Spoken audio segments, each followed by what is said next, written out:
Hello. Well, saying I need to spend 10 minutes before this happens so I can have everything ready. And of course, my friend pulls up 2 minutes ago. So I'm saying hi.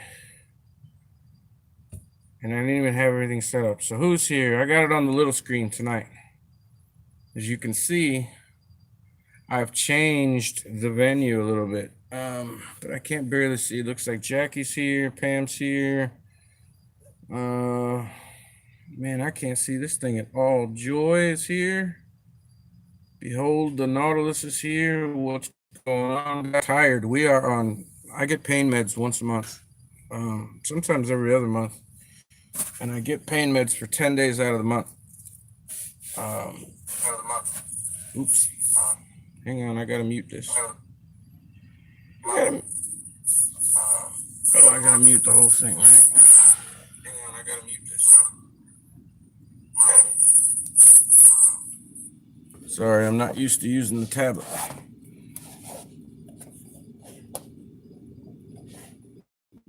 So I take the pain meds and they work really well, but they make me really sleepy.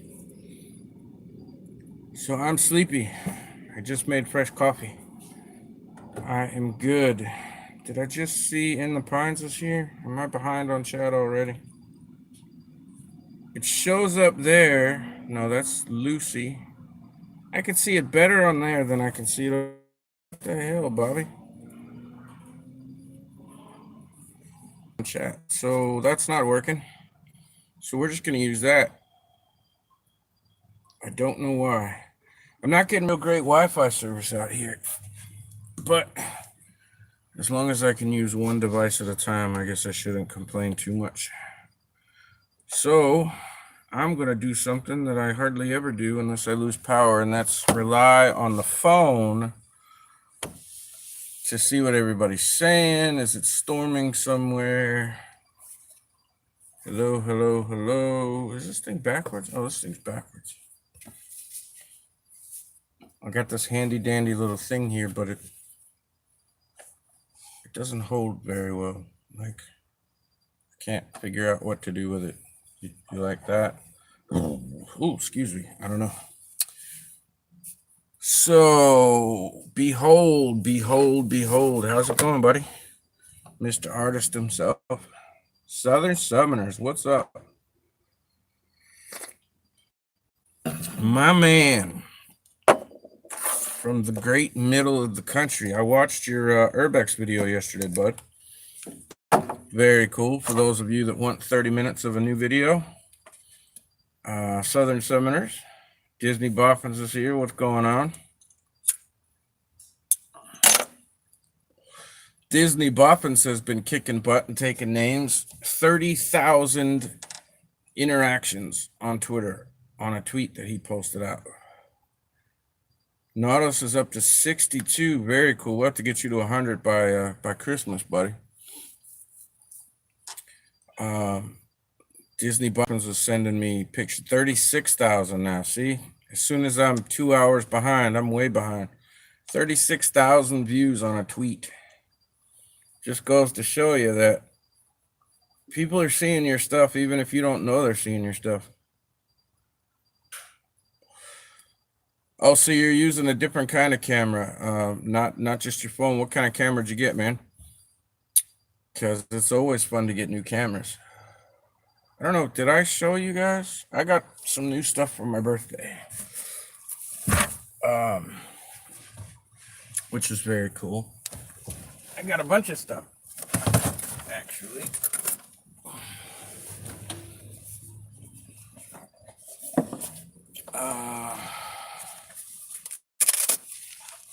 What was the bad? Oh, the brand name. I got this cool HD Handycam style cam with a flippable screen, rechargeable battery, and all the good stuff that goes with it. Very cool. I got a dash cam for this beast.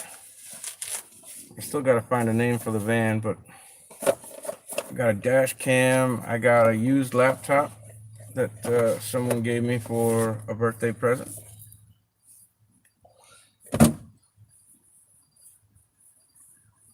So, did you say what kind of camera you got? I thought I would get up early and try to be one of the first people to tweet about Walt Disney birthday, and it went crazy. Yes, it did.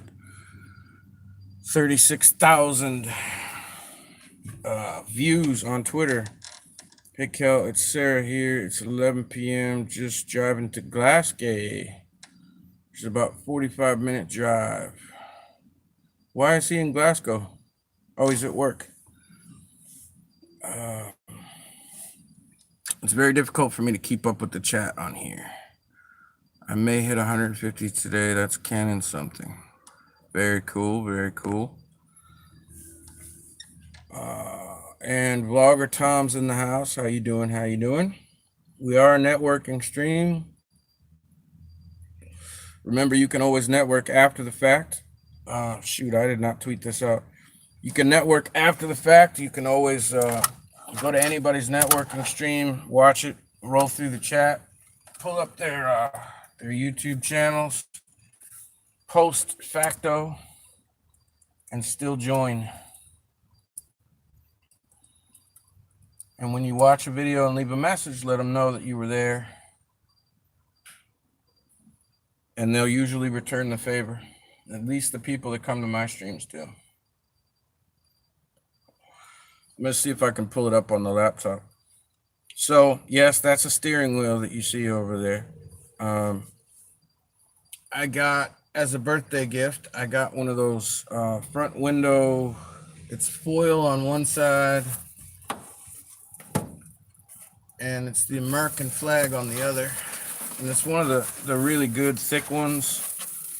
I don't know if you can see that, it's foil, but it's one of the really good cloth thick ones.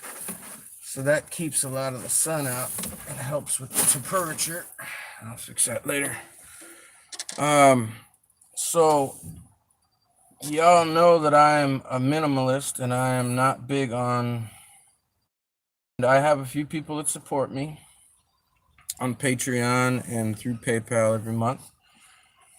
And so what I did since yesterday, oh, I'm back. Sorry about the Wi-Fi issues. There's a possibility that I'm going to borrow, because I'm like 4 feet away from the house here, that I'm going to see about getting a password for the Wi-Fi in the house to get better Wi-Fi, because I love it, but I'm only getting like 1 bar out here. So I apologize for the choppiness. I apologize for it coming in and out, and that's why we're having shorter streams. But so I've been working on the van the last 2 days since I got here, because basically I've been able to plug tools in, and I had some tools here that I stored a few months ago before I went to my brother's house at a friend's, and so I've had access to my tools again, and just being able to do a few things that I want to do. I've made videos on all of this to make a video on this. But the first thing I did was unbolt the front seat. I'm in the passenger side. I've got this big Ford E350. I love my truck. And they have these humongous, really thick world seats. They're like lazy boys in your house. I haven't been to Kentucky yet, but hopefully when I get over there towards Vegas, I'm going to stroll through Kentucky either on the way over or the way back. So this thing's like a lazy boy. So what I did was unbolt it from the floor and turn it around, and you can buy these swivels so you can kind of unlock it and turn it around whenever you feel like it and all that. And they're $300. And I said, well, if I unbolt this thing and I can get 1 bolt, because there's 4 bolts on the bottom of the seat. If I can get at least 1 bolt over the right hole and get it the right direction, I can bolt it back down. Now, obviously, when I have somebody with me, I'll turn it around. The bolts are still on the floor. Bolt it right back down. I'm legal. But I'm usually by myself. Nobody's over here. And I can actually see all the mirrors and everything in this position. It reclines as well. So it's bolted back down in the seat facing the back of the van, which allows me to put my feet up. I've got a footstool over there, so I can put my feet up and chill. And then because I got a desk last month when I moved to my brother's, um, someone was kind enough to give it to me. They were moving, and they were kind enough because they were on the fourth floor of a condo building with no elevator, and they knew they couldn't sell it. But anyway, I was very thankful to get the desk. It was a big, beautiful desk, and obviously I couldn't take it with me. So what I did was I pulled the keyboard tray. It had a slide-out keyboard tray, and I pulled a couple of the drawers, and I took all the drawer hardware out of it because I knew I was going to be building some drawers and stuff into the van. And I took uh, the keyboard part of it anyway, and what I did it to the door. I mounted it to this door right here, and it's on hinges.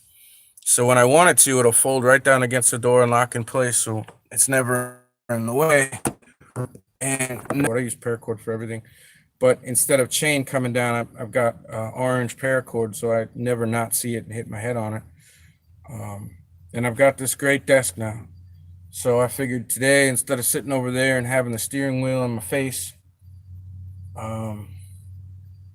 I'd use my new recliner and my new desk, and it really opens this whole place up. I can see the bed, and I can sit here, and I've got all the lights. These aren't permanent lights. These are the interior lights of the van, and I need to get LEDs because these kill the battery really quickly. But all of this cost me nothing. The hinges I actually took off of the desk. On the keyboard tray, there was a little part that came down in the front to kind of hide the keyboard. So I took those hinges as well, and that's what I used to mount it to the steel door. So I have literally spent nothing so far. When I built my bed, I used pallets. I took pallets apart and repurposed all the wood. I will have to buy a little bit of wood to make the shelves and stuff on the sides, but I've got the next couple of weeks to pretty much hang out with you guys and do my Twitter thing. I've got a few Christmas items left to give to some families and work on the van and get ready for Vegas. If Verizon works for you, I can send you a parts list and you can build a router for about $60, costs $55 a month for unlimited app. Southern, it was $50 at Best Buy, and unlimited Wi-Fi for $60 a month. I can hook up to 10 devices. That's TV, phone, laptop, everything I want. And the only problem is that it's like yourself. Obviously, you have to be in an area where you have service. And just for whatever reason around here, the town that I'm in, which is about 20 miles outside of Tampa, is kind of underdeveloped. It's still kind of farmlandy. It's just got spotty towers.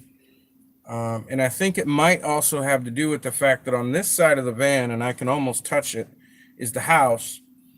And then on this side, I have a bunch of metal poles and a big lot of trees, and there's electrical wires over me. So I might actually just pulled into sort of a Faraday cage situation. It's kind of blocking my service because when I drive around, like when I went to Walmart earlier, service was fine. But like right now, come on, there we go. Except when I only have one bar, it cuts out for a minute here and so I do apologize for that, but I'm gonna talk to my friend.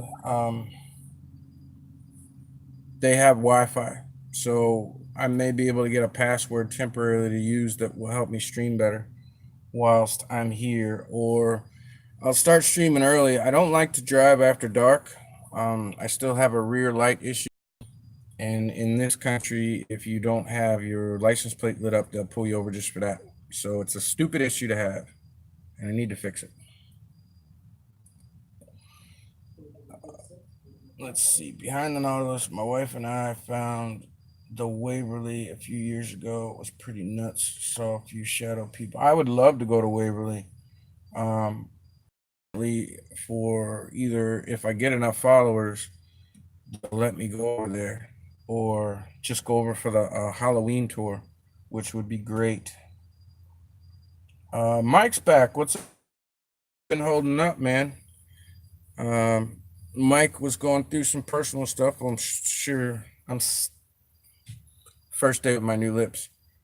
Sure, he still is. Yeah, someone passed away in his family, but I haven't seen you in a while. Nor have I seen Billy. And I figured I would try and contact you this weekend because it's been about a week and a half, 2 weeks. I didn't want to bother you while you were going through all that, but I also didn't want you to disappear either, bud. Vlogger Tom is in West Palm. I love it over in West Palm.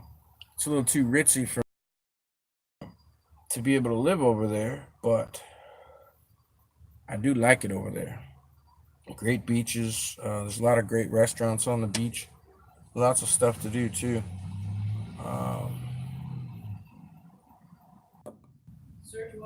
Yeah, just to see if I get a better service. But for whatever reason, right where I'm parked, I'm just blocked from. Yeah, between the trees and the house feet away, and the power lines right over top. I think that's what caused, which is good to know because if you're gonna go this route, it probably wouldn't be best for you. So me, um, no, I don't think I do. Yeah, it's it's gonna keep freezing. That's why I'm gonna keep this short. Maybe 30, 45 minutes. I was just talking to them, and I'm gonna use their Wi-Fi. So I may actually end this at like 1 hour, and then maybe go live again at 8 or 9 o'clock tonight my time, which will be like 2.5 hours from now, and use the house Wi-Fi since I'm kind of tucked in this little area, and see if I can stream clear. Cause y'all challenging myself to get back to the lighthouse. Well, you got halfway up the lighthouse, and for somebody with a huge fear of heights, that's a pretty good thing.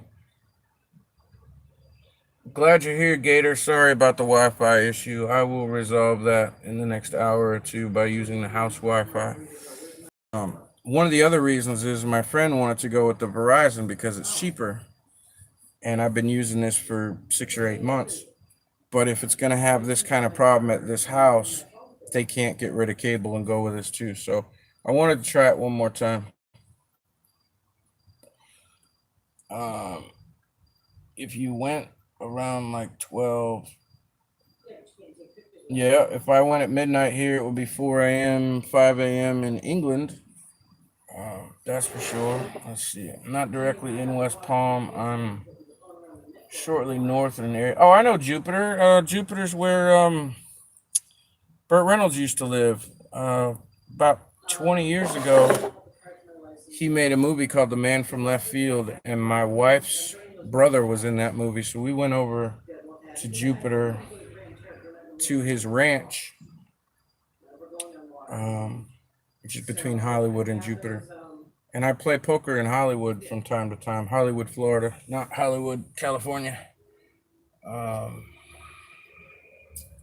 You might have gotten some better activity, but it's all cool that you're new.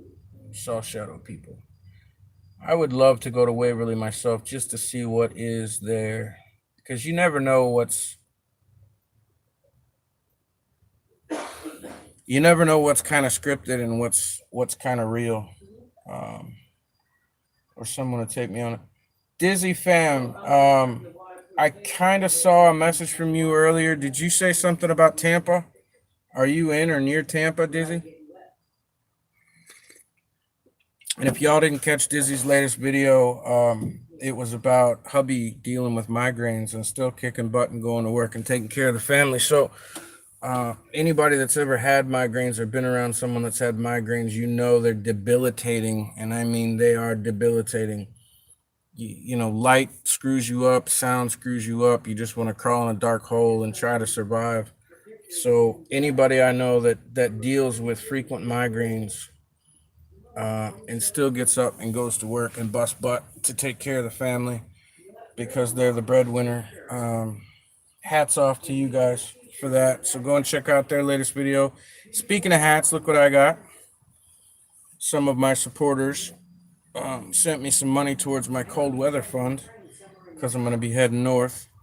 And being that I'm bald, I wear a lot of scullies, skull caps, beanies, whatever you want to call them.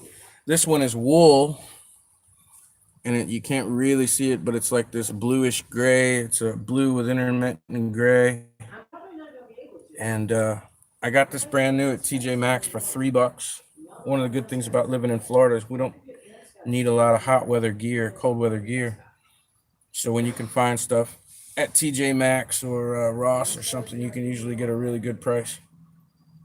So yes, to those of you watching that are supporting me financially, I got some sweatpants yesterday. I got 2 beanies actually. I got this one and then I got a standard black one. Thank you very much. And I got a heater actually, which was cool. I got a heater in the mail. Yep, the service is real good on these big antenna. You have blockage. Yeah, it scared the crap out of my wife. That was kind of funny. It's always funny when the wife gets scared until she makes you sleep on the couch. And put the ball in the hall. Oh yeah, the ball in the hallway for the little boy at Waverly. I'm surprised how well that works. In the Pines, how you doing? Good to see you guys. I asked Timmy to move it. Did you see the one? Wait, it's all right. Just got my account back. Oh, I was wondering where you've been. Why did they lock you out, Gator? Was it Twitter? Was it YouTube? What's going on with that? Give us some details so we can work on that. I'll experiment with stuff and see if that's something that we ought to poking. I was watching a video. It was from a channel I don't watch very often. I think I was watching Sir Spooks, and he was doing a video clip on it, so I went and watched it. And they rolled the ball down the hill. They were talking about Timmy, and then the ball bounced, and then it started again, and it went down this little hallway, and the guy's name was written on the wall, and the ball stopped. It was pretty interesting. 6:28 Eastern here. Yeah, it's 6:30 here too, Joy. I'm in Florida. Pam, if you made it halfway up a lighthouse and you're deathly afraid of heights, that's kudos to you all day, because most people wouldn't make it up the first 6 steps. Don't beat yourself up for the fact that you only made it halfway. Praise yourself for the fact that you made it. Maybe next time you'll make it a little further. But it's a good reason to want to come back down here and just be in Florida. Vloggers been to Hollywood. I like the casino over in Hollywood, Florida. I played poker for years and years and years, Texas Hold'em. That's how I supported myself. So whenever I had a chance to go, whenever I was on the road, if there was a place to play close by, I always try to check out new places. I haven't played now in about 18 months. But I like the casino over in Hollywood. I like the area. They were doing a lot of construction over there when I was there last. Jackie, come over to America and we'll all go to Waverly. My router's got blocked. Migraine suffers. Sucks. Tell me about it. I hate migraines. You get migraines from time to time, don't you, Gator? Am I misremembering something? Remember as many details as I can, so that I know if you guys disappear, that it could be health, it could be whatever. It's all just part of trying to actually be friends with everybody instead of just saying follow me and listen to me, and I don't care. Still dealing with hangover issues. Oh, you're hungover, Diz. Okay. Threw a shot out in the wrong direction. Hangovers no fun. I hate hangovers. The step 2 notification apparently that I had for YouTube. I'll explain more about it this weekend. Someone tried to change the password and boom, locked out.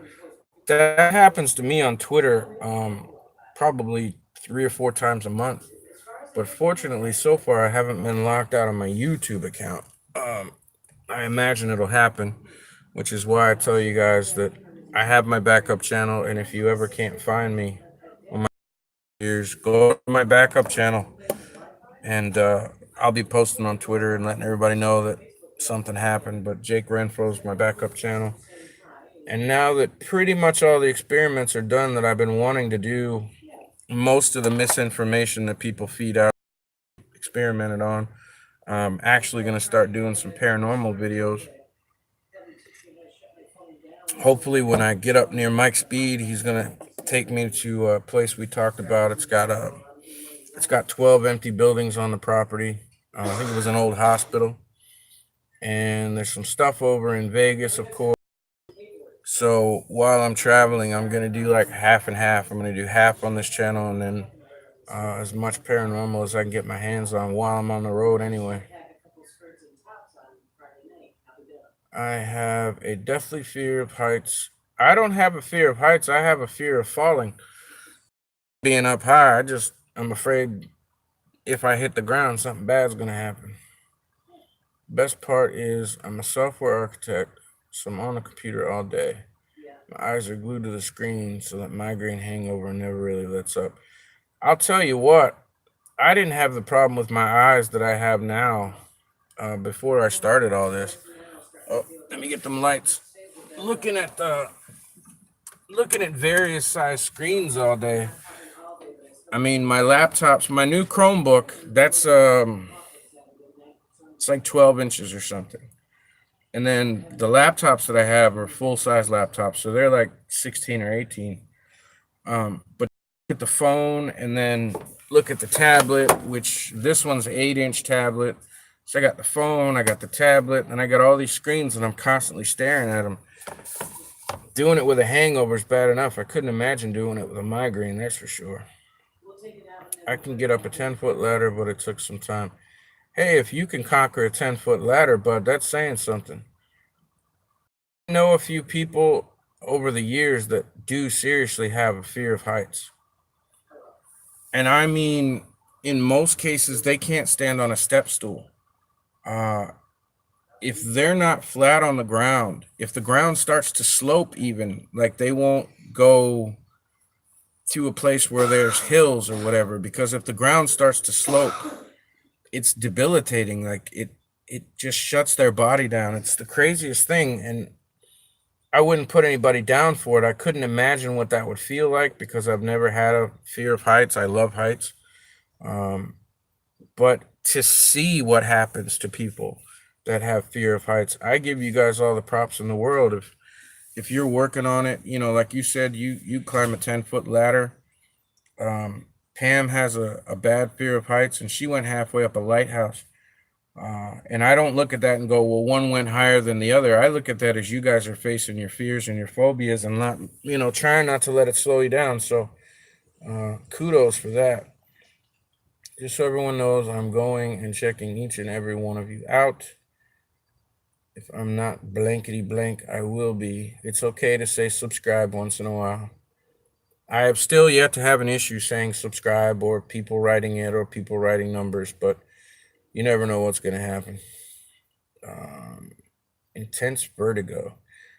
That must be a scary feeling because vertigo is when everything goes all wonky in your head, right? You can't tell which way is up and you can't stabilize yourself. I always get to go.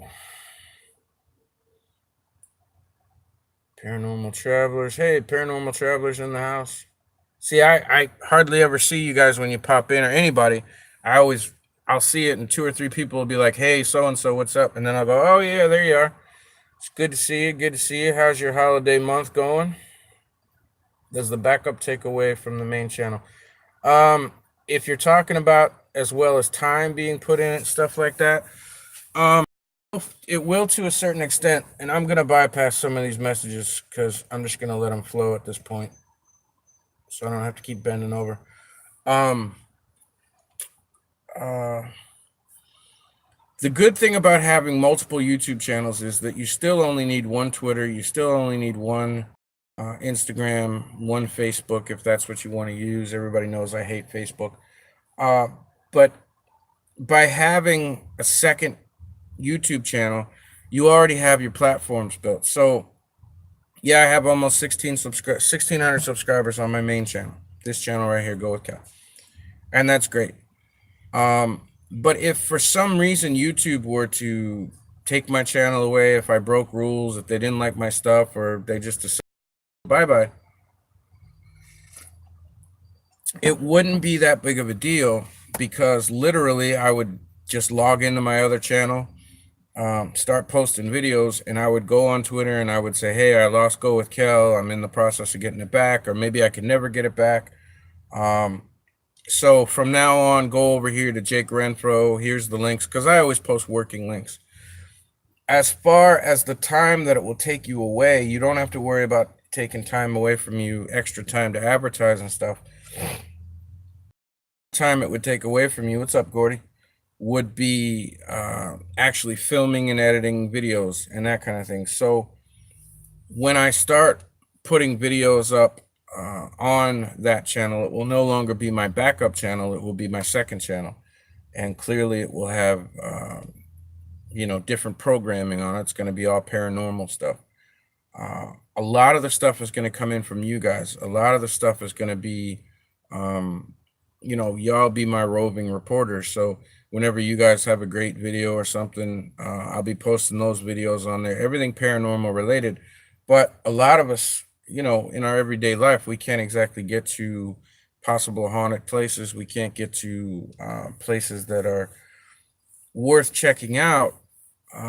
But if we kind of conglomerate together, and I've got 10 or 15 people that I work with on the regular, so that, like, Mike Speed had an issue where he coupled up with somebody and they were faking stuff for film, and he didn't want to do that. So he ended up having to separate and start over. So I have several people that I know that do paranormal stuff, and by them posting videos on my channel, I'll be able to use my channel to bring traffic their direction, and I'll also have videos to put on there. I'll be able to do my own experimenting and explorations as well. Some of them will just be urbex videos, not necessarily haunted, but urbex is always creepy and fun. So I say paranormal, but it'll just be everything kind of on that side of the spectrum. But taken away, it's not any harder to have a second channel, because pretty much anybody that's going to be doing YouTube full time is pretty much filming every day.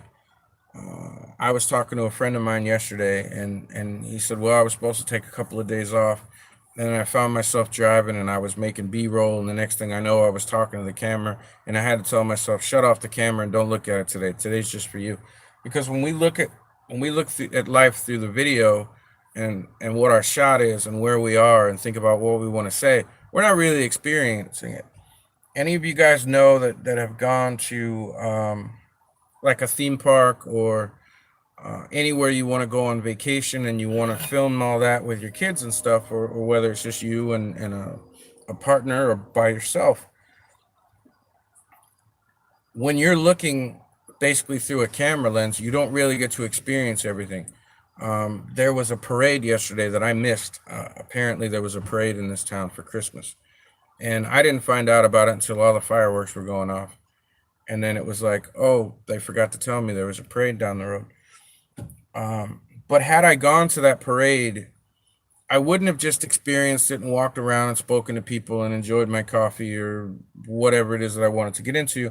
I'd be going, ooh, I should stand over there so I can get a better shot. And man, I didn't bring this tripod, but I can do this. And you don't really get to experience. So don't get lost in your channels. I love In the Pines because they basically set up the camera, but they just kind of live their life. They're truly what I consider to be a vlog channel. And if you like Dan and his family, and I love Luna to death. She's so cute. If you like them, then it's kind of like experiencing it with them. But they're not always sitting there talking to the camera and trying to get ratings. They're just kind of filming things and letting you be there with them. So if you're doing that, it's okay. But when you're worrying about making videos, you'll spend your life looking at that screen to see if you can see everything in it, and you'll find that you didn't really experience it. So that's one of the big things about having a second channel. But the idea behind it is that when, just like what you said, if you have one channel and you're getting traffic, you can kind of just go on autopilot and just make those videos, except for like when some really special stuff comes up, of course. And, I also have to film for Patreon because everything on Patreon for my financial supporters has to be Patreon dedicated. That's special stuff that they get. So I've gotta deal with that. I've got to deal with video clips for Instagram. I've got to deal with live streaming on Twitter. So my second channel is just going to be like my backup thoughts. If I'm traveling around the country and I go meet up with Mike, or I go meet with Jackie or anybody, if I go to Scotland, it doesn't matter, and they're paranormal related, then I can go, yeah, heck yeah, let's go check this place out, and I'll do a little bit of filming while I'm there, and I'll put together a video, and I'll have a place to post it. I'm not really putting a lot of time into my backup channel. If my backup channel goes crazy for some reason, I don't even know why you guys like watching me here, but if my backup channel, if the paranormal stuff, if the urbex stuff starts going crazy, I might put a little bit more time and thought into it. But basically, it's more just to get that adventure and have a dedicated place to put it. Been doing the big D thing. Oh, yeah, that's right. Divorce, and divorce sucks. I'm sorry you're going through that, buddy. And you and I have been talking. You and I have talked about that on Twitter. Don't let it get the best of you.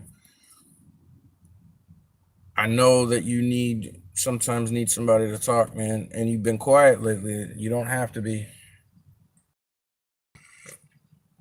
All I will say is that no matter what mistakes that you've made in your life, and that's to everybody, that's to the 50,000 people that will watch this, the mistakes that you have made in your life have made you who you are today. But if you learn from them, you can be thankful for your mistakes. Don't beat yourself up. Don't sit there and say you're a piece of crap and you screwed up your life and all this stuff. If you learn from it, you're not a piece of crap.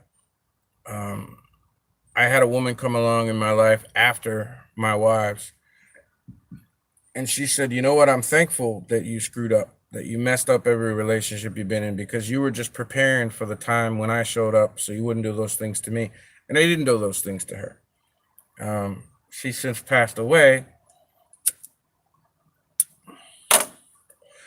but she was right. It was preparation for somebody new. So if you're going through a divorce right now, bud, it sucks. Learn from it and just remember that you're preparing for the next relationship you get into. I thought I saw Haunted Angels here. I'm going home soon, sitting in my car at the side of the road. Phone's about to die. Roll out, brother. I'll see you later. Hit me on Twitter if you need me. Thank you for taking the time to explain your thoughts on that. Anytime, Dan. I assume it's Dan. I'm not sure. Correct me if I'm wrong. Nobody has to be here all the time. I keep telling everybody that. If you show up once a month, I'm very happy about that.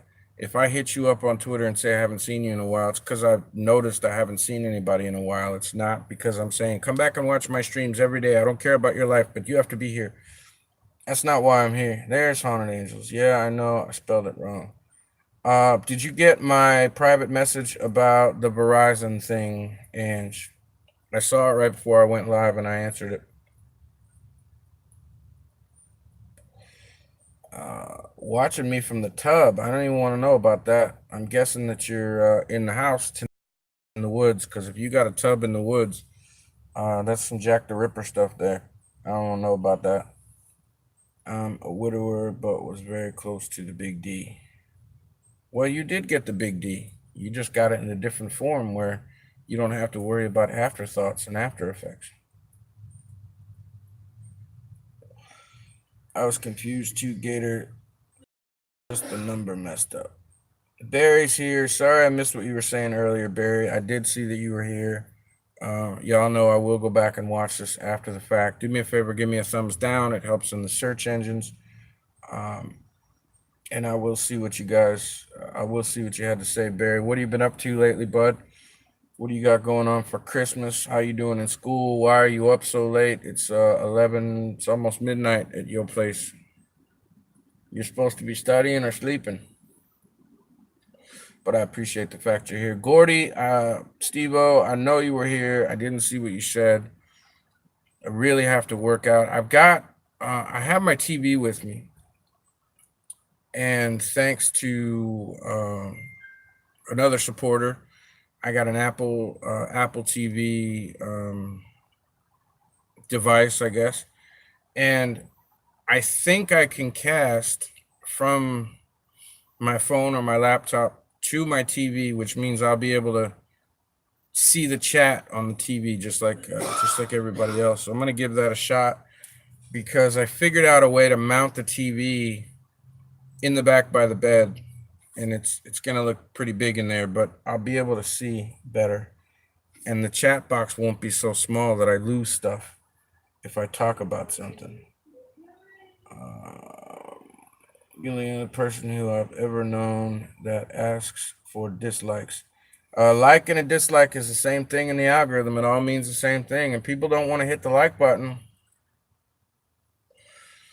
because they're afraid that they're going to add one of your videos to one of their lists on their channel, and they don't want to promote you, and they don't like you that much. A dislike, give it to me all day. It's all the same thing. Be strong, Southern. It don't matter that I'm a busy man. I will find the time. I always take the time to answer. It may take me a few hours or the next day. But it doesn't mean I won't answer, man. Everybody needs somebody to talk to from time to time. You studied this morning, 3 units down, and it's been stressful for my stepdad, had surgery. I'm sorry, brother. My mom needs care. I'm spread very thin. Let me know on Twitter in DM, Barry, what's up? I'm sure there's not much I can do about it, but everybody needs somebody to talk to, man. Let me know what's going on. Max here. What's up, Max Journey? See you later, Gator. Later, Gator. Let's see. I still missed it. If the Dizzy fam, Dizzy's still here. Dizzy, did you say you were in or near Tampa? Remind me again. I was gonna ask about the op on stepdad Barry. Okay. Seems like there's a lot of stuff going around. I posted on Twitter early this morning or late yesterday that I've got a few what they consider themselves prayer warriors, but they have prayer lists and they put people on. So I posted on Twitter that if you or a family member or a friend is in need of some prayer over some health issues, go over to my Twitter and leave a comment, and we will add you on for, whether it's prayer or whether in my case it's good thoughts.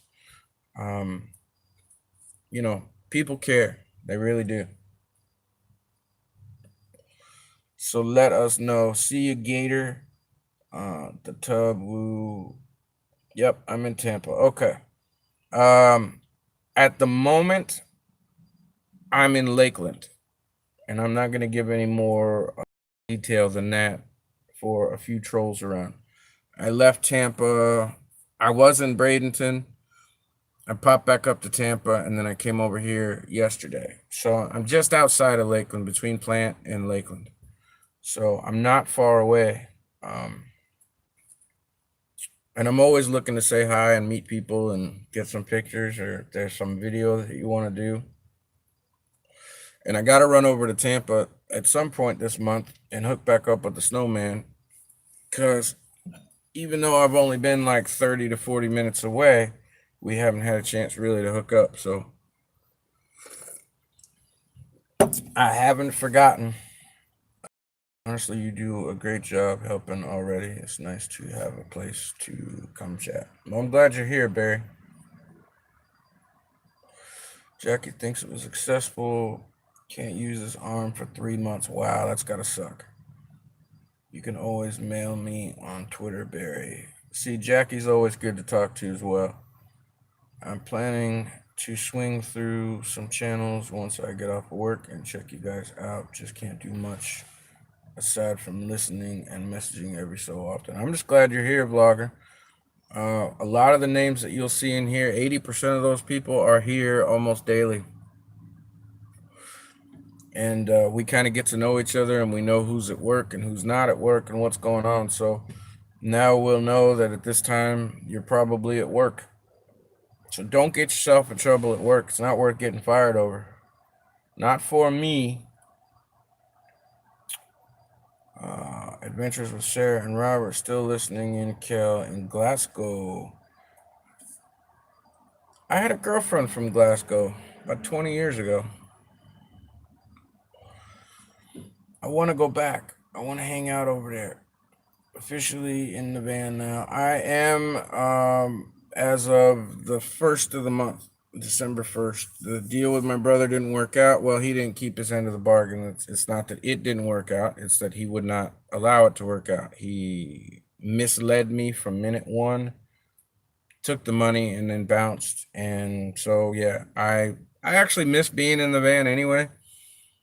The old mobile studio, I think I was looking forward to making that road trip in October, and then it didn't go that direction. And I got that part-time job as security at the bar. And I was only working 1 day a week, and I thought it would be nice to hang out with my brother and that I really didn't want to be like on the road. But since I knew I was going to have to get back in, and I made a proper bed, and the bed folds into a couch, so I've got a full couch to chill out on. And now I've got the recliner and the desk, and I'm putting a few things in, some different lighting. I finally got some proper things on the windows. Yeah, I'm kind of excited about being on the road, so I'm going to be in the van until about the middle of April, and then I'm going to settle down for May for lawn season. Because when I cut grass, I make $40 an hour, and I work for myself, so it's really good money, and I'm definitely going to be here for lawn season. This will probably be the last year I cut grass, but if I do it right, and especially living this way, keeping my bills down, I'll be able to put 20 or 30 grand away by this time next year, and then I'm just gonna make a decision, buy a house, where I'm gonna be, what I'm gonna do, and I will have that nest egg. Tell people to be honest and hit like or dislike it. Just tell them it helps. The reason that I say dislike, Tom, is because people don't.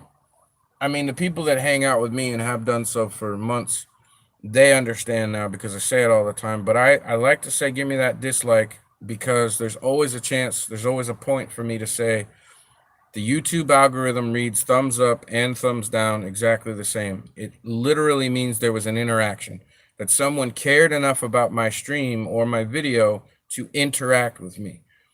Comments is one way to interact. Thumbs up and thumbs down is a quick way to interact, but it shows YouTube interaction. And the more interaction you have on a video, the more YouTube wants to take that video and show it to more people. And they think that a thumbs down is a horrible thing. Somebody didn't like my video, and a lot of people already have self-esteem issues, so they think that a thumbs down is a bad thing. And I try to lead by example and say, listen, thumbs up and thumbs down is not really important. It doesn't matter to me whether somebody gives me a thumbs down. It doesn't make me feel bad. They're actually helping me by giving me interaction and making my videos stand out as far as YouTube is concerned. So it gives me the opportunity to give that information. Oh, hubby did just get his license back. Right on. I know you said you found out last week he was eligible. Yo, a lawnmower, however you spell it. I want to be self-employed. I'll tell you, cutting grass over here has been, I've been cutting grass since I'm 19 years old, so a long time. And you have two kinds of people that run lawn companies out here. They are the kind that one guy will go and buy a used lawnmower for 50 bucks and a weed eater and go out and get a few accounts knocking on doors. And they'll work for 2 or 3 months in the Florida heat and realize you can't push a little tiny push mower and it's junk and it broke because it was great when somebody had it at their house once a week, once every 2 weeks. When you're trying to cut 6 or 8 lawns a day, it doesn't last. And then those people go out of business. So it's difficult to find a landscape company down here that's affordable as well as professional. The professionals down here charge 50, 60 bucks just to cut your grass, but they show up with expensive equipment and you can rely on them. But there's lawn services on every corner. Every person that wants to go out and pull a lawnmower up and says, I can cut grass for a living, is charging $20 to cut grass. And we said, well, I'll pay this guy 20. And then when he doesn't show up, I'll just start with the next guy and the next guy. So I try to be in the center. My average lawn is 40 bucks. And I have a nice little tractor. So I got my hat on and I got my sunshade and I got my drink in the cup holder. And I show up, drive it off the trailer, drive around in 20 minutes or so, cut the grass, weed eat it, blow it off. I'm in and out in about 45 minutes. And because I'm not trying to walk behind a mower in the Florida heat, just walking, even if it's self-propelled, just walking, you ain't walking 8 hours in this heat. I can keep my price lower than the big guys and stay residential, and I can be reliable and I pick up the same clients every year. So it's a really good business. You figure if I get 40 bucks a lawn and I cut 10 lawns a day, that's 400 bucks a day times 5 days a week. And if I work the 6 day, it's 2,400. And of course there's expenses and all that kind of stuff, but you can put some real good money away. And I like to do it. I like to show up. That's why I like painting houses too. I like to show up to something that looks kind of ratty and know that when I'm finished, it's going to look great. And it's kind of an OCD thing with me. So if I show up and the grass looks all crappy and an hour later it looks wonderful, it gives me a sense of accomplishment. And if it rains, I just reschedule or, hit them later.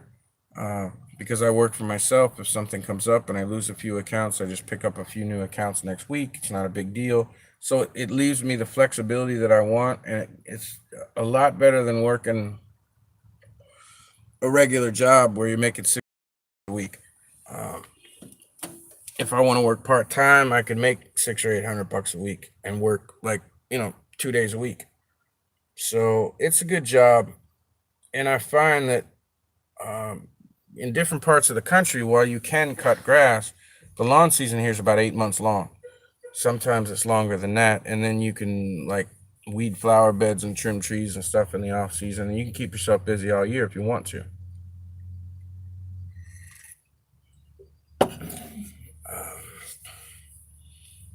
My grandparents had a farm. 400 acres is not a small farm. Well, I guess it is if you're a farmer. But kill for 4 acres. 400 acres would be something great. 200-acre farm, 1,400 woods, milking cows. Hand pays here. What's up, buddy? I just found out it's Friday. So I guess I missed your live stream on Wednesday. If I'm remembering correctly, Handpay Jackpots does a live stream from the casino playing slot machines. And I want to talk to you via Twitter privately about what you use to film inside the casinos, because every casino I've been in says no filming and that kind of thing. And it almost seems to me that you put your phone in like a pocket on your shirt or something like that. So I'm curious as to how you film that.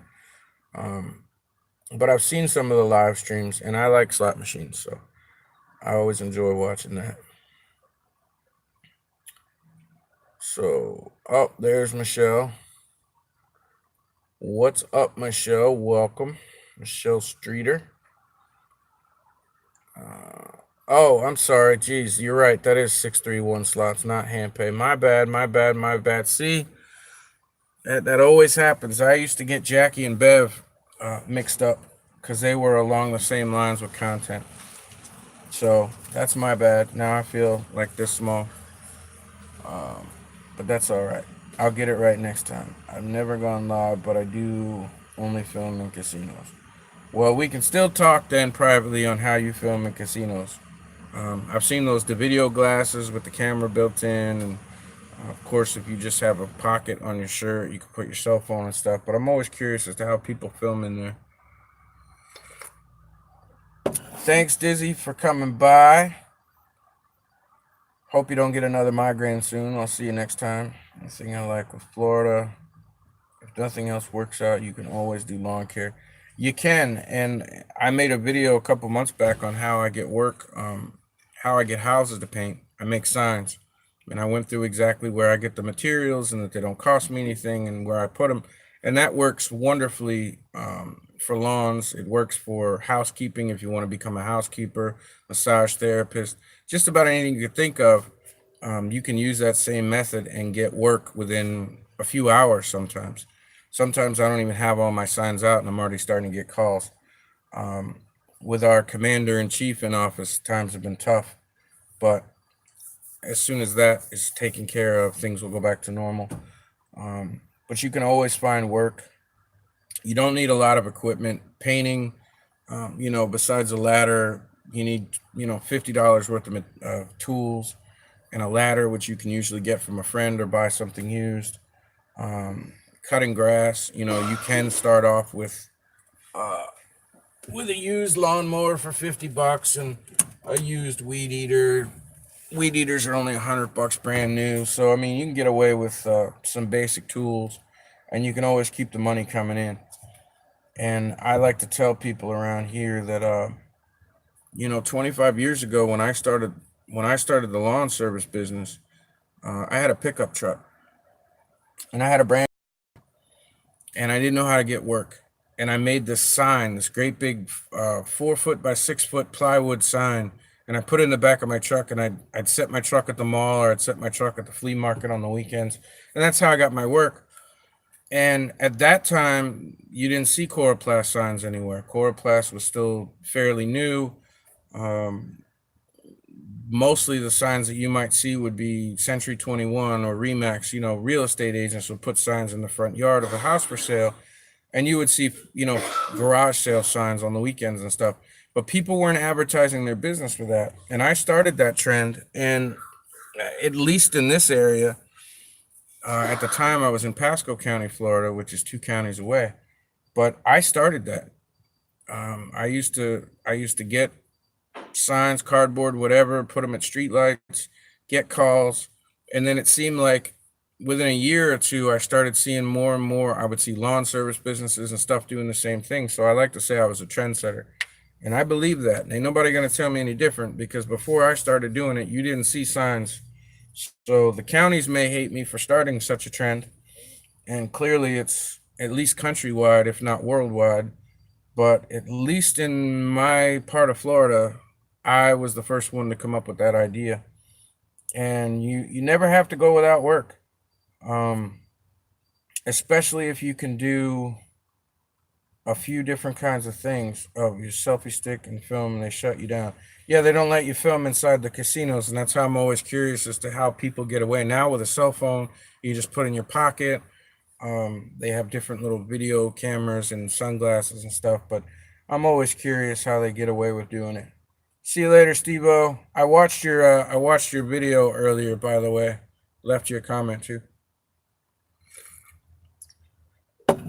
Um, so to find people that say all the time they can't find any work, if you're not afraid to get out there and get your hands dirty, go back on my channel. You'll see the video I made on how to make the signs, where to get the materials. Spend a few hours, make a few signs, cut some grass. You can put gutters clean, cleaning gutters. If you've got a ladder, and there's always people that'll let you rake their leaves or clean out their gutters or paint the house or anything you can think of. I know a lot of people I've helped over the years that females mostly that they were working for like a maid service, making 8-10 bucks an hour. I said, well, we make these signs for you, and you get the calls, and now you're making 40 bucks an hour, 50 bucks an hour. Um, these signs work for just about anything you can think of.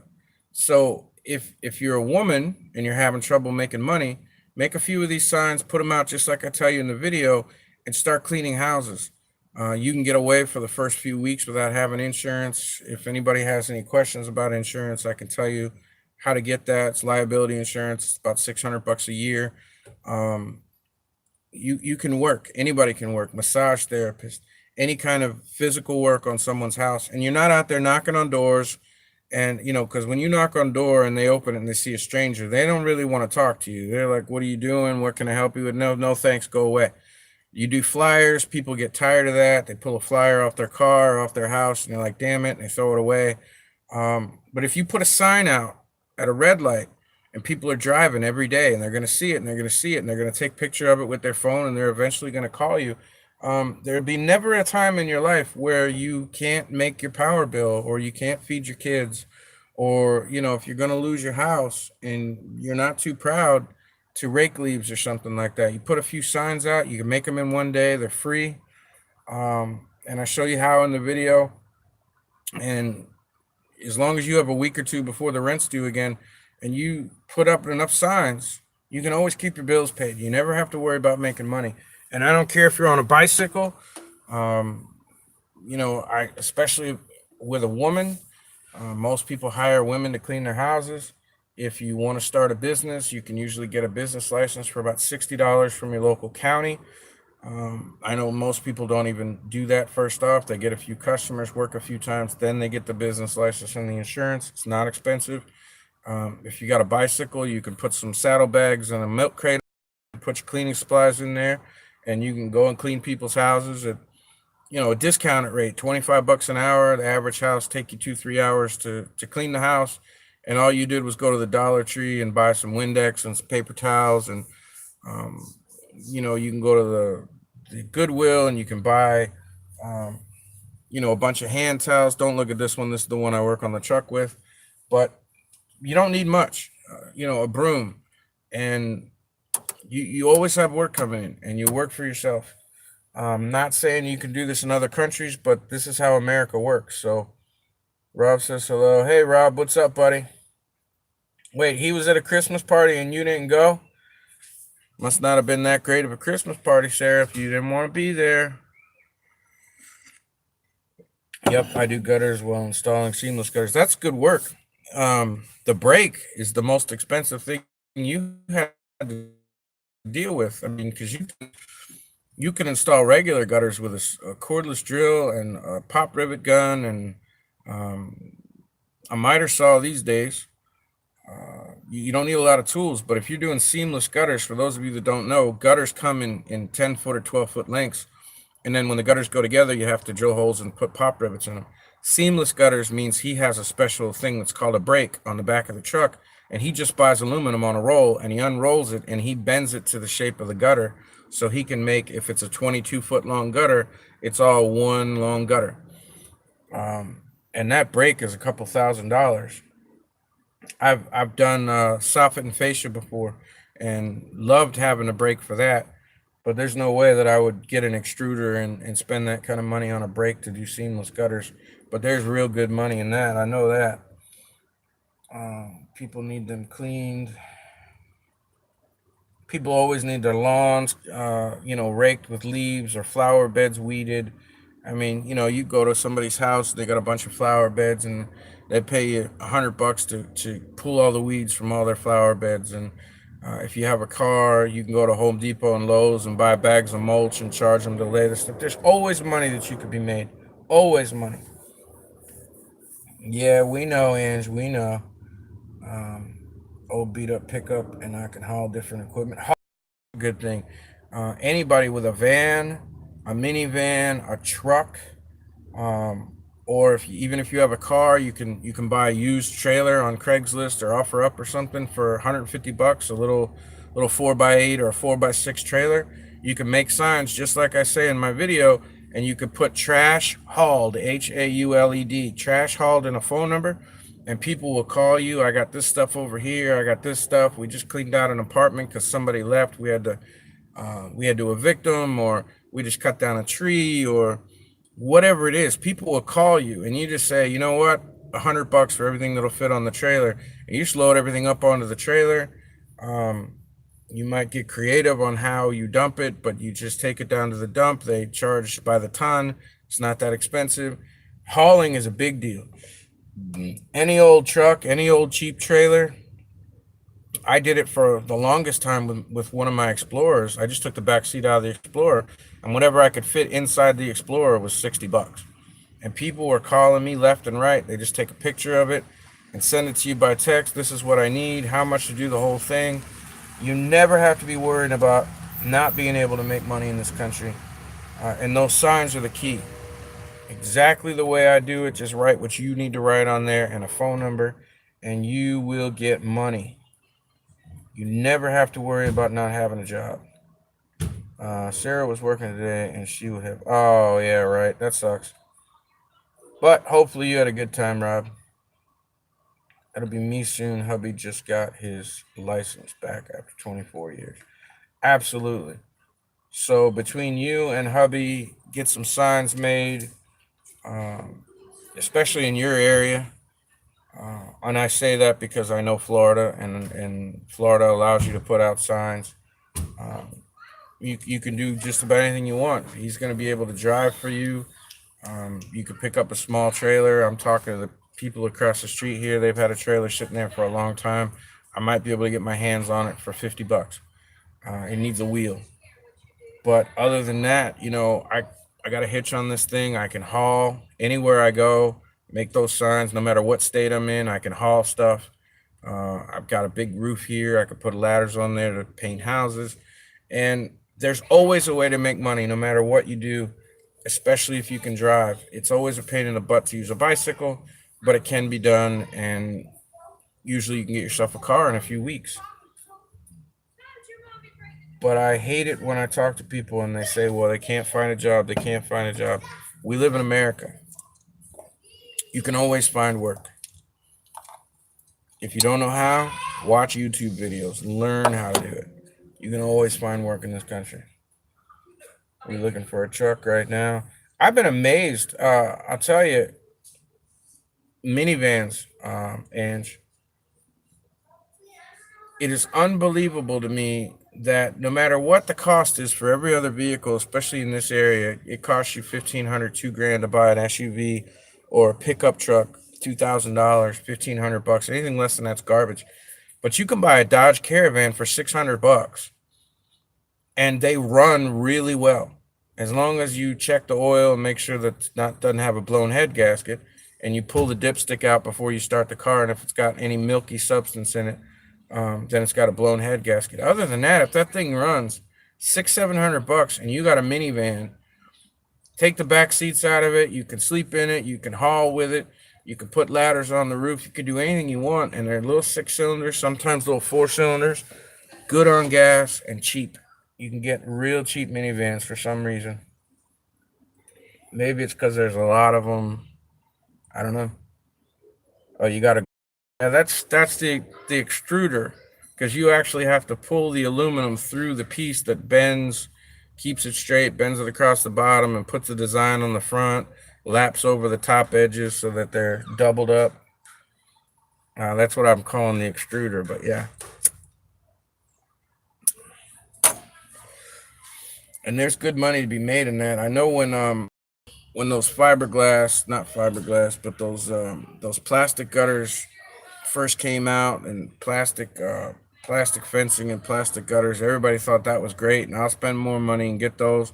And those things dried up and cracked in the sun and bent and warped. Aluminum went through a little bit of a lull because everybody was moving towards that new stuff. And now everybody learned their lesson and they're back to aluminum. So if you've got a machine and you do seamless gutters, buddy, you got it made in the shade. And if you watch that video that I posted about maybe 3 months ago. If you hadn't seen it, watch that video and see how I make the signs. If you're ever short on work, you won't be. Put those signs out in 3 or 4 counties around you, and you will get calls, and you'll never have a day off. I used to do vinyl siding. I actually enjoy using or doing vinyl siding. Again, I like to go to a place that looks like crap, and when I'm finished, it looks really great. And vinyl siding is easy. Everything, clicks into place.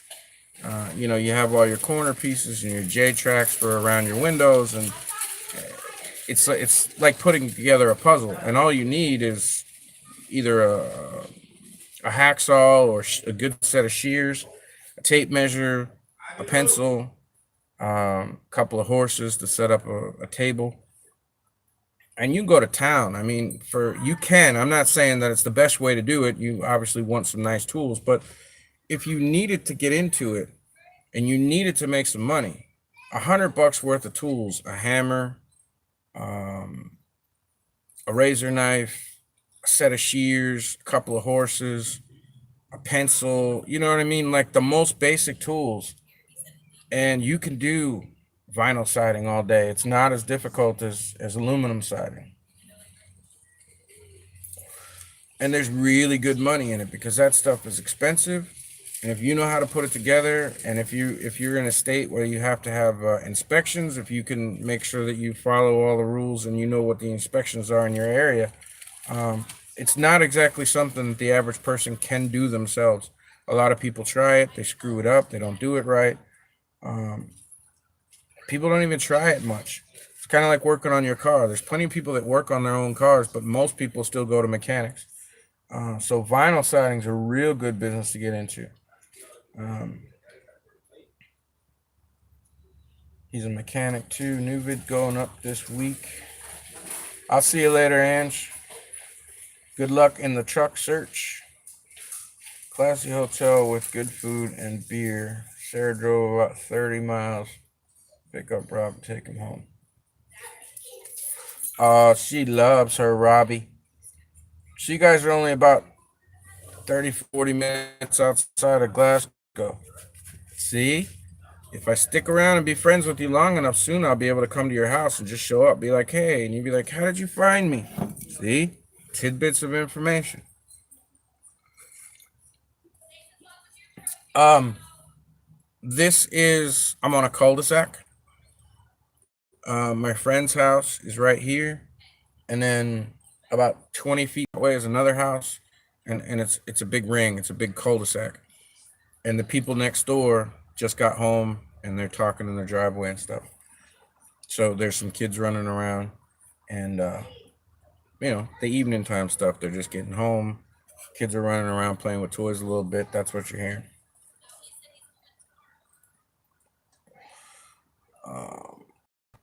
Still watching this movie Kong too. I haven't seen the latest Kong because I haven't had my Fire Stick. The newest one, is it Kong Island with Sam Jackson? I haven't seen that one yet. First thought I was going crazy or it was people in the next room. No, it's people here, and I got both windows open and my middle door are open. Because today, well, Ange, today was hot. It just got hot all of a sudden again. So I've had all the windows open for cross breeze. And now that the sun's gone down, it's just starting to cool off just a little bit. I haven't even looked at the weather today to see what it's going to be tonight, how cold it's going to be. But yeah, the diesel truck next door just fired up. I guess some friends were here. They're about to leave. I have all of the windows are completely closed off except for the 2 actual front door windows. Even the front windshield's closed off. But I have the driver's side window open and the passenger side window open because I'm smoking out the window. And they're only maybe 2 car lengths away in their own driveway. So that's what you're hearing. Tomorrow morning it's going to be like 54. All right. So that's not horrible. I won't even turn on the heat tonight.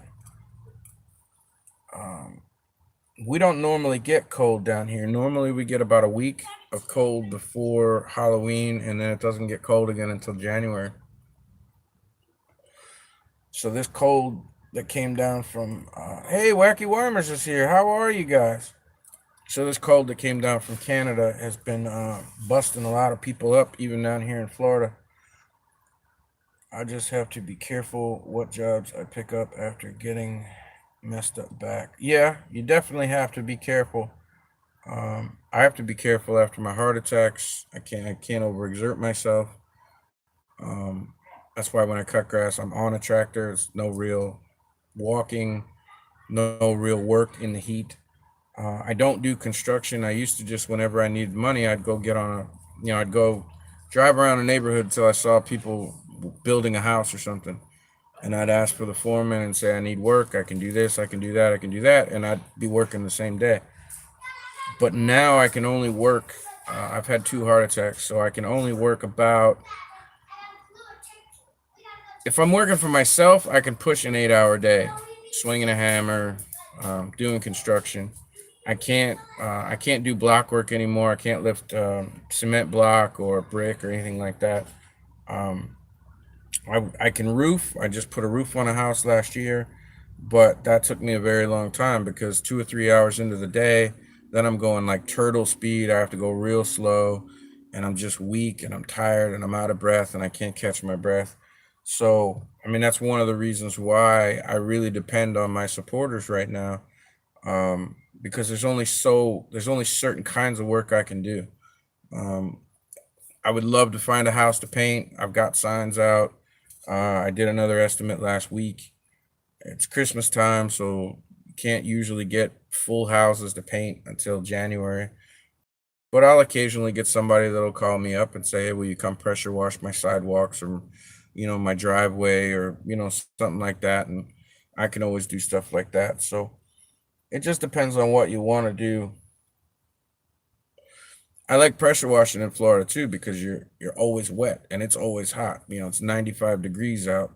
So when you got nice cold water coming out through your pressure washer and it's spraying up on you, it feels like you're in a water park all day. So I love pressure washing.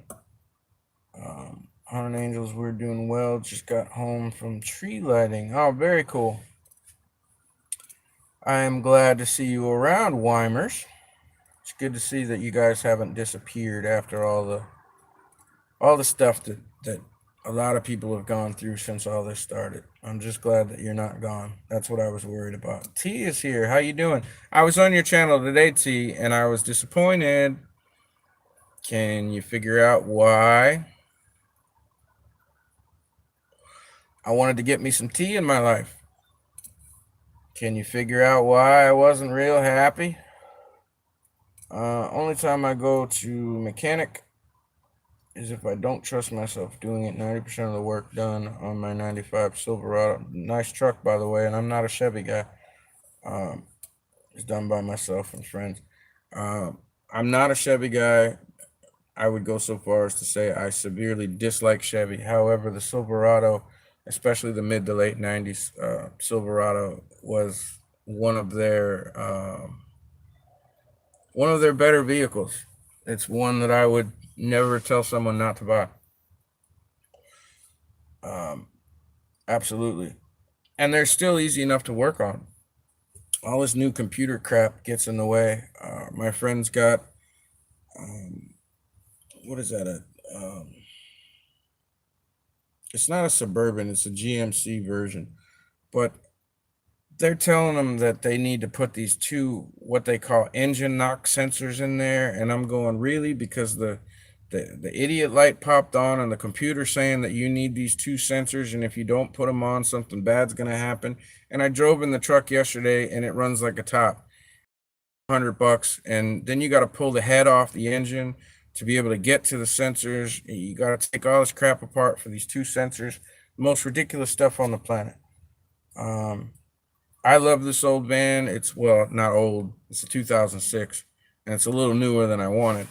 But it was a good trade. I traded my Ford Ranger for it, and mainly for the room and the air conditioning. But I can still work on this truck. There is a computer module, but other than that, it's the same basic Ford engine. I can get to everything. I can work on everything. There's another thing. I do brake jobs for people. Add on Craigslist, offer up, and put some signs out on the side of the road. Brakes done at your house, and a phone number.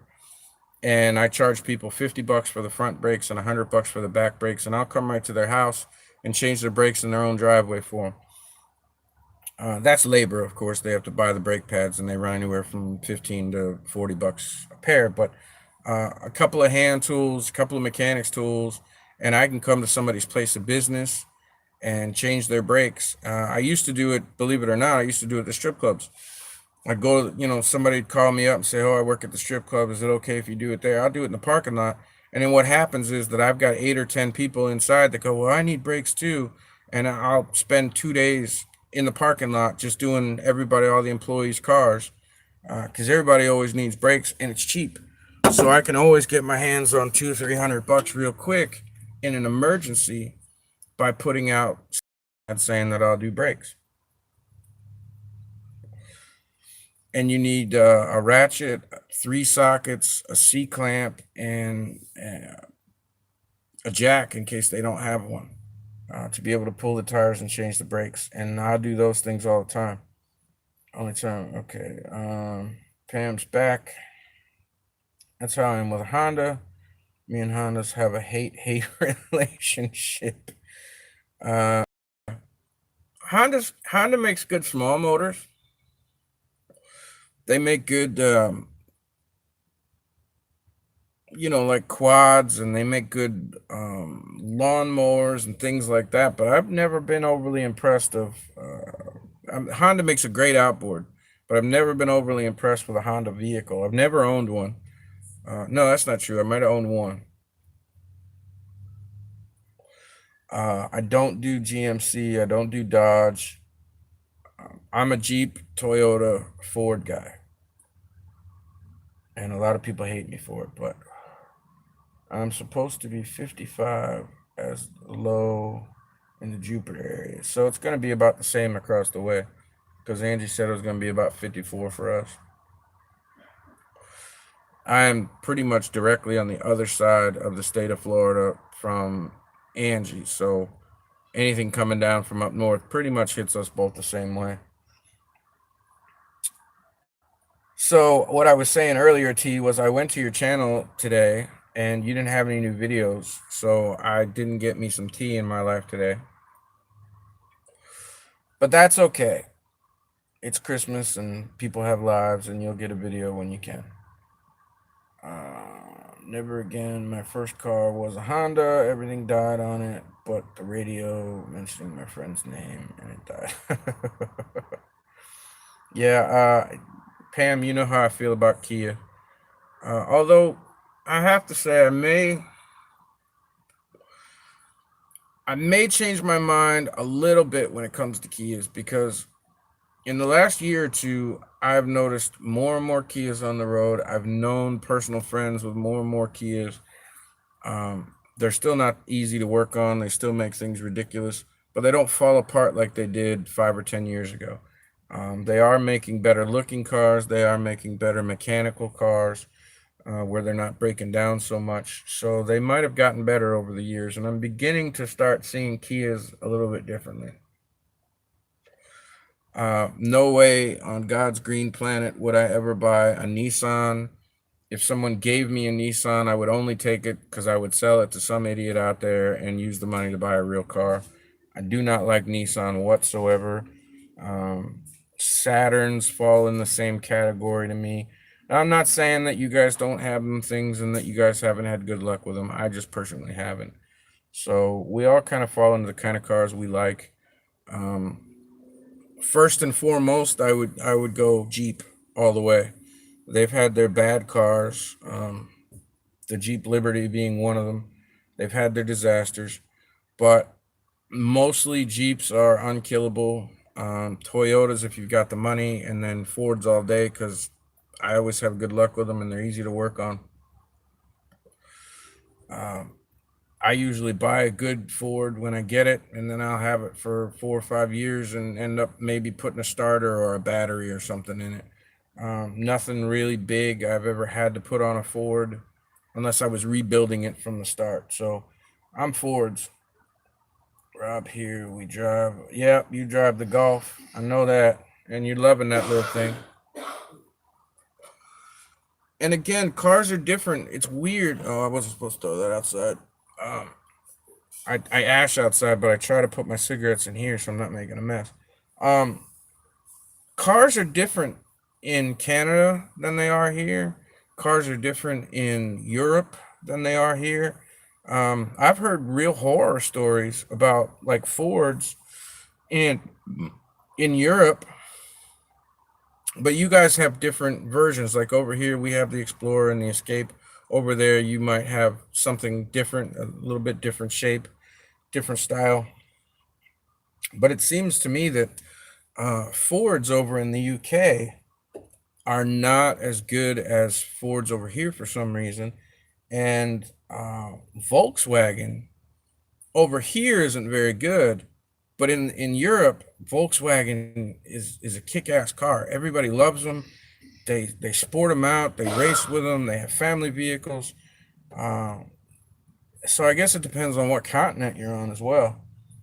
And I've never figured out why there's different vehicles in different countries, especially when they're made by the same company. But I guess different countries have different styles of what they like and what's aesthetically pleasing and all that good stuff. So I never pumped gas ever in my whole life, and I own 3 cars. I own 3 cars this year. I get a lot of cars. I'm like, whenever I feel like getting something different, I get something different. But you've never pumped gas. It must be nice to be a woman. Uh-oh, Sarah and Bob had a message retracted. What happened? No video. Going to try to do an unboxing video this weekend of the prize I won from Disabled Disney. Oh, that sounds very cool. Oh yeah, I remember that. I was there. That was the 500 subscriber deal, right? So yeah, definitely do an unboxing. They sent me a package a couple months back, and hopefully they include one of their little pins that they make with Disabled Disney on it. But yeah, always do an unboxing. I've gotten so many things in the last few weeks actually that I need to actually sit down and do unboxing videos on everything individually. The HD Handycam I got, the dash cam that I got, the used laptop that I got, the Apple TV, all this stuff's already open, but I have the boxes, so I can kind of put it all back in and um, make little unboxing videos. They're always cute to have, and then people know what you like and what you use, and then if they have any questions, they can always get a hold of you. So unboxing videos are always cool. I got a Chevy, never will buy anything else again. Well, we can't be friends anymore, Tom, but it was good knowing you. No, the Silverado, like I said, the Silverado is one that I would get behind. It's one of their triumphs. I am not a Chevy guy in any way. The Short Block 6 was the best thing that Chevy ever made. And, other than that, I'm just not a Chevy fan. But Chevy and Ford is like Apple and Android too. I mean, people either love iPhones or they love Androids, and they wouldn't go the other way. Chevy and Ford's the same way. When it comes to boats, people are the same way.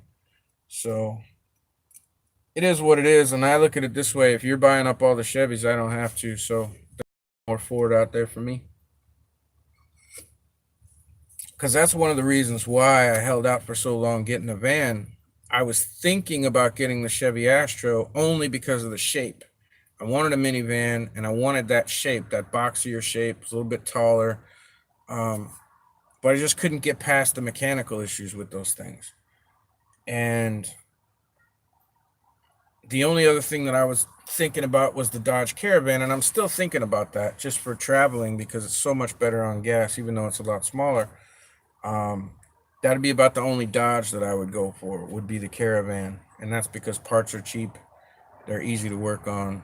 I can work on them on the side of the road with my toolbox. So but I held out because I was lucky enough to come across this 4350. It had everything I needed, including full air conditioning front to back.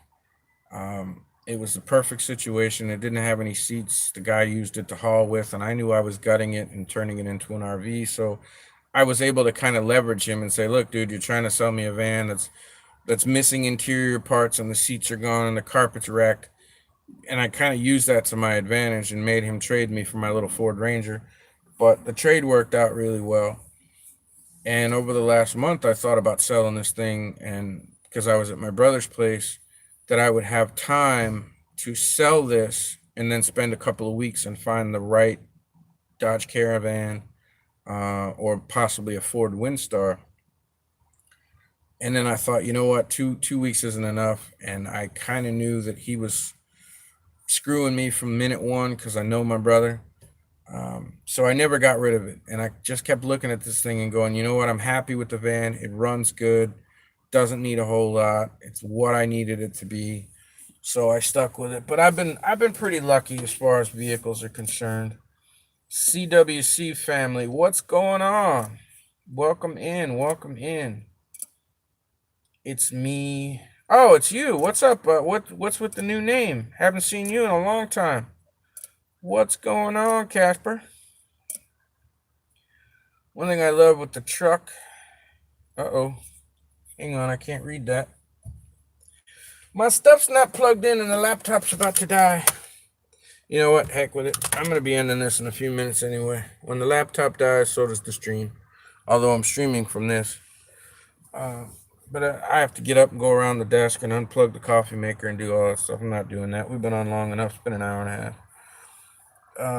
One thing I love with my truck is so far my engine bay is big enough to do all the work. That is one of the great things about the Silverados. There's so much room up there.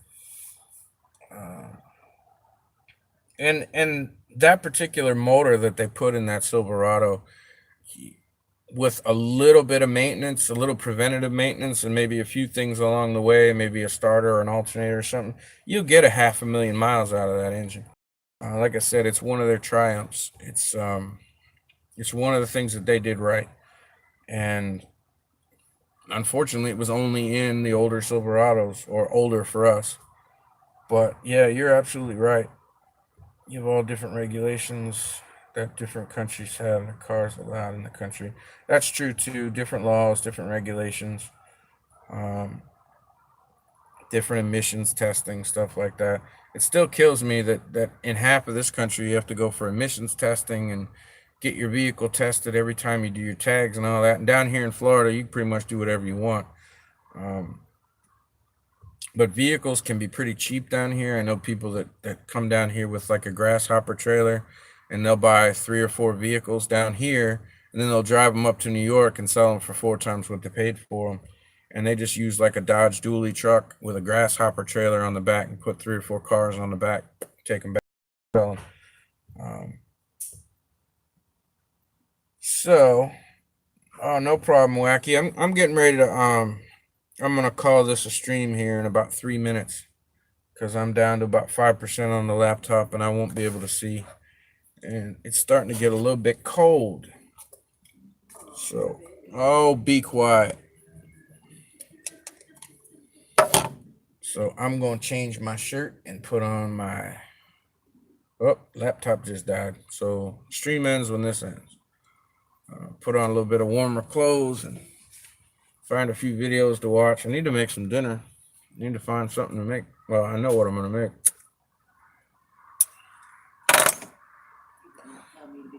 Standing around in your fur coat telling me how warm it is out here. Uh-huh. Yeah, well, it was like 90 out here earlier, and then it just dropped. So I thought about putting my long sleeve shirt on before I started this, and I went, nah, it's still too warm. I gotta pay real attention because I've been dealing with a cold building for like 3 months. So if it gets too cold, like after a hot day, if it gets too cold too quickly, it'll go full blown. And I'm just looking forward to working on this thing for the next 2 or 3 weeks, not being sick, curled up in a ball, not being able to do nothing. Are you like still streaming live? Hmm. Yep, I am. I'm about to end it, but yep, it's been long enough tonight. Got to catch up with everybody. Saw a couple of new names. Casper, it's been a while, buddy. I'm glad to see you back. Wow, I am way behind up here on this chat. 59 right now, just chill air. Well, we still get that, we still have that Florida moisture all the time. So when it's 85 and it's like 75% humidity, you're hot, you're sweaty. And then the minute the sun goes down, especially if there's any kind of chill or breeze, like we got that thing coming down from Canada, it goes from 85 and sweaty even to just 75, still at 75% humidity. Now it's kind of like walking into your house, turning on your shower and getting into your shower before the water gets warm. You just go from sweaty and hot to cold just because of the humidity. So yeah, I don't know. I don't even know what it was last night. I got this cool little space heater, and while I have the luxury of electricity, um, I had that on the lowest setting last night, and I don't even think I'll have to fire it up tonight. I'll just put on my skull cap and my long sleeve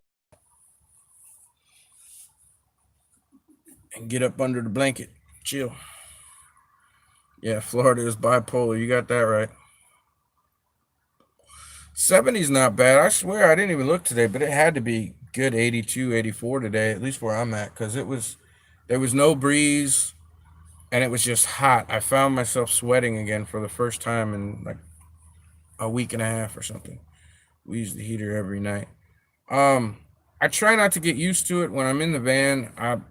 I have a lot of people throw stuff away, and somebody threw away a big 5 gallon thing of propane.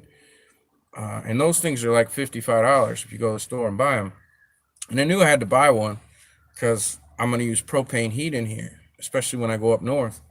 Because trying to set up big solar panels and use electric is just dumb. So I was at the store yesterday and I couldn't get myself to spend the $30 I needed on the propane heater yet. Because it looks like now I'm going to have to replace the alternator and the battery on this. And money's tight. But while I have the luxury of electricity, that little space heater is great. Being in a van, you're only talking about an area that's 6 feet wide by 15 feet long or something. A little space heater will do the job when it's only 40 or 50 degrees out. When it gets to be -7 like T in Canada, I know that's Celsius, but that's still like 20, 22 degrees or something Fahrenheit. When it gets that cold, the space heater ain't gonna do it. So you got to turn on the propane. And being that I still have a blank slate here, I've designed all the cabinets on that side, and I'll build the propane into it with a box that vents outside. And while I'm here in this town, the exchange for a brand new propane from Blue Rhino is only $14. So I saved myself $40 by picking that tank up off that somebody had thrown away and exchanging that with Blue Rhino. So now I got a brand new tank and all full propane that'll last me a good 2 months for $15. Yeah, it's 24 years old and sitting at 250,000 miles. So as long as you stay on your regular upkeep and maintenance, a little preventative maintenance time, you'll have that truck for another 250,000 miles. It's one of the, I'm biased, so I keep saying it's one of the things that Chevy did right. It is one of their claims to fame, though. The Silverado, in my opinion, is mechanically, the mid to late 90s Silverado was the best engine that Chevy put out since the small block 6. Rip my muffler off and being rusted off. About to yank off my cat. Yeah. And just straight pipe it. Down here, we just straight pipe it. You take that catalytic converter off and just straight pipe it.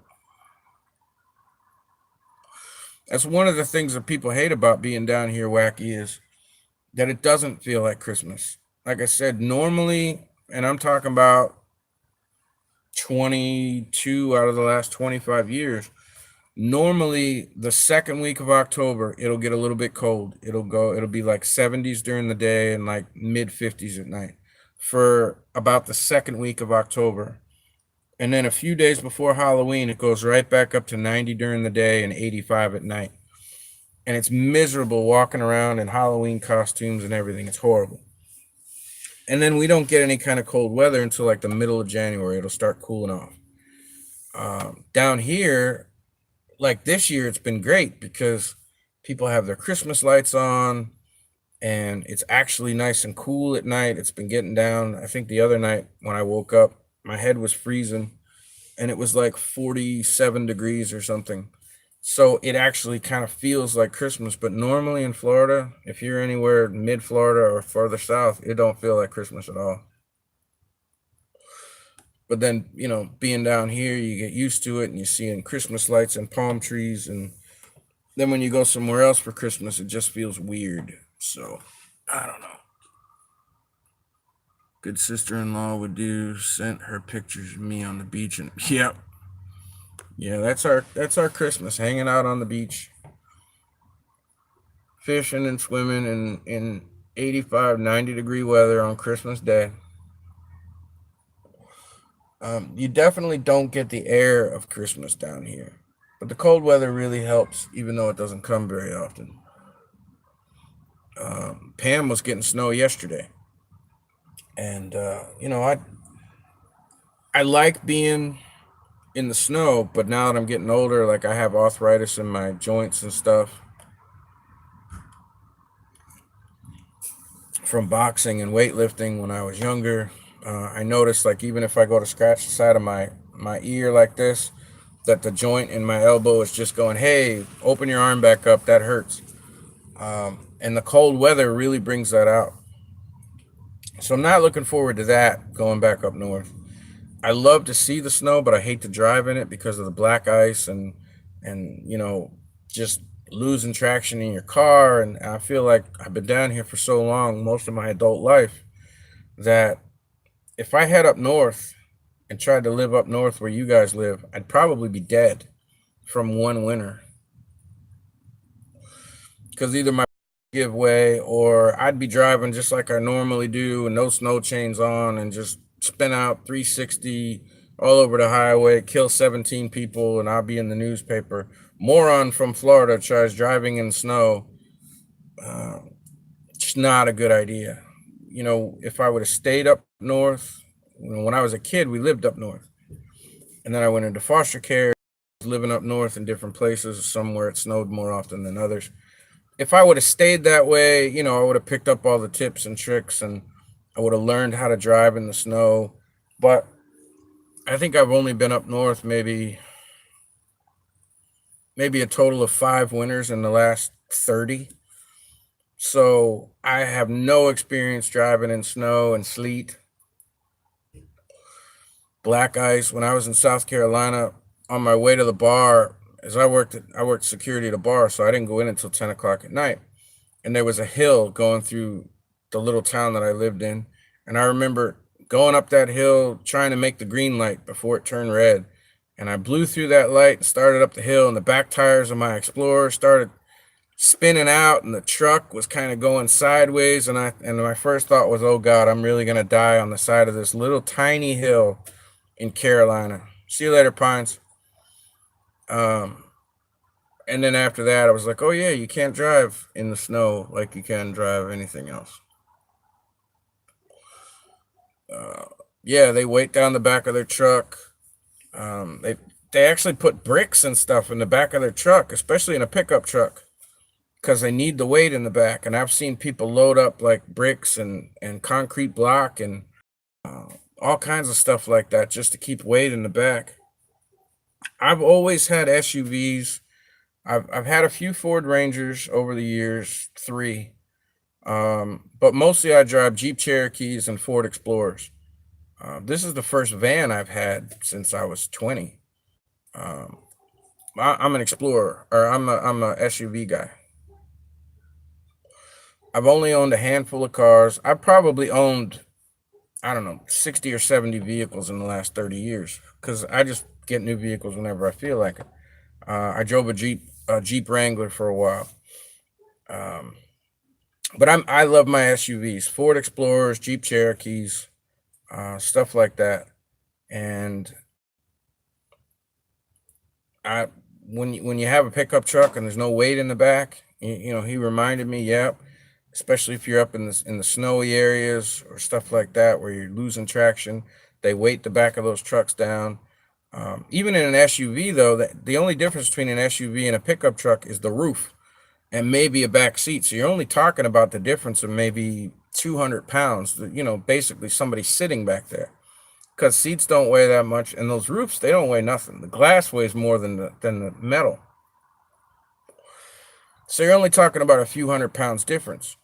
Straight six. That's what I love about the Cherokee, the straight six. I'm not talking about the Grand Cherokee, that grand failure of theirs that they made trying to make the vehicle more plush for women or for businessmen. That was the biggest piece of crap they ever put out. But a standard Cherokee Sport, I usually get the two-door Cherokee Sport with the straight six. You can't kill them things. I've I've rebuilt them for friends that have taken them out mudding and shot, rods out through the top or something along those lines. But for regular everyday driving, you can't kill them damn things. And I love the Jeep Cherokee for that.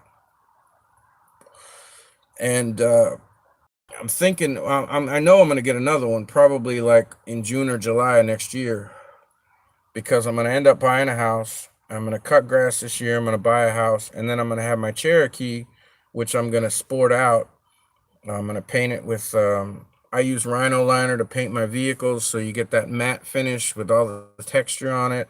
And I'll put some oversized wheels on it and brush guard and a roof rack and just kind of have like a toy to play with. And I love the Jeep Cherokees. All day, I'll take them things all day. And down here, you can get them for like $800. I hear people calling them the Exploders before. I actually, I'm a welder too. So on my last Explorer, I made a roof rack that went from the back all the way up to the front bumper. It overhung the front of the truck. We could party up there. We had 3 or 4 people up there camping, doing all kinds of stuff.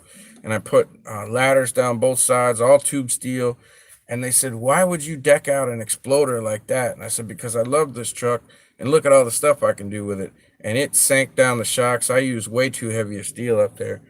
And it reminded me of those back in the day, back in the 80s, we had these dinosaur toys where you put saddles on them and they had machine guns and all this stuff and they had like armor on their face. People were using them as part of a war. It was how that toy was. But it reminded me of that toy because I took this armor and I stuck it down completely around that Explorer. I even built zombie cages for the windows that folded down in place to cover the windows. It looked like something out of a movie. And he said, "Well, why would you do that on a little 6-cylinder Explorer?" I said, "Because I could. The steel was free. I know how to weld, and it looked badass." But then I took it back off because it weighed too much. But I like my Explorer Sports, and I like my Cherokee Sports. I've had 2 Blazers, 2 Chevy Blazers. One of them I blew the head on, and one of them just was so rusted out there was no fixing it. I had fun with them, but I like the Chevy's interior. I like their colors and their layout, but I don't like anything mechanically about them. I don't exactly like the shapes of the Chevys. So I don't know. Everybody likes what they like. Toilet roll still going, can't get stuck. Yep, absolutely. I'll put a winch on the front of it and take it out in the woods and stuff. Do some camping with it. Little 6-cylinder, great on gas, little sport. Doesn't weigh a lot, but it's the kind of truck I like. Um, so instead of getting another Explorer, because I just sold my last Explorer to my brother back in February or March of this year, I'm gonna get another Jeep Cherokee this time, and I'll pick one up for $600 or $800 and do whatever the heck I want with it, because it's not gonna be worth anything. So I can do whatever I want to it and tear it up. And mechanically, I know I'm good. Roofer by trade, I've learned some stuff, but otherwise, knowing about a car is a man's job. I don't know about a man's job, but I understand where you're coming from. I understand where you're coming from. Well, I'm gonna go ahead and cut this off. I still got a little bit of straightening to do. I gotta put away my coffee pot. I gotta go cook some dinner. I'm gonna borrow their stove for the night and make some mac and cheese.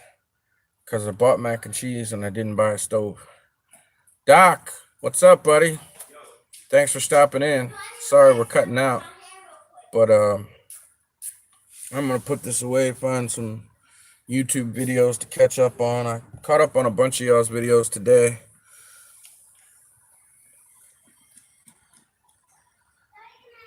It's 1 a.m. Yeah, y'all need to go to well, you're heading back from Glasgow too, but you need to go to sleep.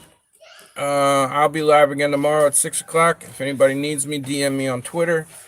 You know where I am. If anybody else has gone this far, I meant to say this earlier. The little issue that I had with someone on Twitter, I blocked. It wasn't about being angry. It was about not putting up with nonsense. There was no forgiveness needed. I appreciate the sentiment and the thought, and I have unblocked them. And I'm sure I will talk to them in the next day or two. But it was never about forgiveness. It was about the level of stuff that I just don't let things into my life. And if something's going to become an issue, I say I don't want to talk about it, and I'm still getting it, I'm just going to make it stop. So, unblocked, all is fine, and I will see you guys tomorrow. Stay safe, be good. If you're in the snow, definitely stay warm, and I'll see you soon.